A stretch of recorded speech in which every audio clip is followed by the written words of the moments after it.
Évangile de Luc chapitre 5. Comme Jésus se trouvait auprès du lac de Génézareth, et que la foule se pressait autour de lui pour entendre la parole de Dieu, il vit au bord du lac deux barques, d'où les pêcheurs étaient descendus pour laver leurs filets. Il monta dans l'une de ces barques, qui était à Simon, et il le pria de s'éloigner un peu de terre. Puis il s'assit, et de la barque il enseignait la foule. Lorsqu'il eut cessé de parler, et il dit à Simon, avance en pleine eau, et jetez vos filets pour pêcher. Simon lui répondit, Maître, nous avons travaillé toute la nuit sans rien prendre, mais, sur ta parole, je jetterai le filet. L'ayant jeté, ils prirent une grande quantité de poissons, et leurs filets se rompaient. Ils firent signe à leurs compagnons qui étaient dans l'autre barque de venir les aider. Ils vinrent et ils remplirent les deux barques, au point qu'elles enfonçaient. Quand il vit cela, Simon-Pierre tomba aux genoux de Jésus, et dit, Seigneur, retire-toi de moi, parce que je suis un homme pécheur.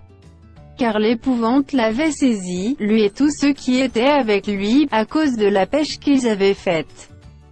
Il en était de même de Jacques et de Jean, fils de Zébédée, les associés de Simon. Alors Jésus dit à Simon, ne crains point, désormais tu seras pêcheur d'hommes. Et ayant ramené les barques à terre, ils laissèrent tout, et le suivirent. Jésus était dans une des villes, et voici, un homme couvert de lèpre, l'ayant vu, tomba sur sa face, et lui fit cette prière, Seigneur, si tu le veux, tu peux me rendre pur. Jésus étendit la main, le toucha, et dit, je le veux, sois pur. Aussitôt la lèpre le quitta. Puis il lui ordonna de n'en parler à personne. Mais, dit-il, va te montrer au sacrificateur, et offre pour ta purification ce que Moïse a prescrit, afin que cela leur serve de témoignage. Sa renommée se répandait de plus en plus, et les gens venaient en foule pour l'entendre et pour être guéris de leur maladie. Et lui, il se retirait dans les déserts, et priait. Un jour Jésus enseignait. Des pharisiens et des docteurs de la loi étaient là assis, venus de tous les villages de la Galilée, de la Judée et de Jérusalem, et la puissance du Seigneur se manifestait par des guérisons. Et voici, des gens, portant sur un lit un homme qui était paralytique, cherchaient à le faire entrer et à le placer sous ses regards. Comme ils ne savaient par où l'introduire, à cause de la foule, ils montèrent sur le toit, et ils le descendirent par une ouverture, avec son lit, au milieu de l'assemblée, devant Jésus. Voyant leur foi, Jésus dit, Homme, tes péchés te sont pardonnés. Les scribes et les pharisiens se mirent à raisonner et à dire qui est celui-ci, qui profère des blasphèmes? Qui peut pardonner les péchés, si ce n'est Dieu seul? Jésus, connaissant leurs pensées, prit la parole et leur dit, quelle pensée avez-vous dans vos cœurs? Lequel est le plus aisé, de dire, tes péchés te sont pardonnés, ou de dire, lève-toi et marche? Or, afin que vous sachiez que le Fils de l'homme a sur la terre le pouvoir de pardonner les péchés, je te l'ordonne, dit-il au paralytique, lève-toi, prends ton lit, et va dans ta maison. Et, à l'instant, il se leva en leur présence, prit le lit sur lequel il était couché, et s'en alla dans sa maison, glorifiant Dieu. Tous étaient dans l'étonnement, et glorifiaient Dieu, remplis de crainte. Ils disaient, nous avons vu aujourd'hui des choses étranges.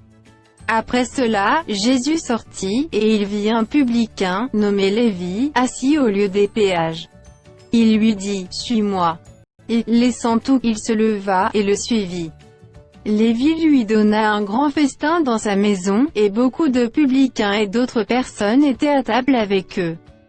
Les pharisiens et les scribes murmurèrent, et dirent à ses disciples, pourquoi mangez-vous et buvez-vous avec les publicains et les gens de mauvaise vie? Jésus, prenant la parole, leur dit, ce ne sont pas ceux qui se portent bien qui ont besoin de médecins, mais les malades.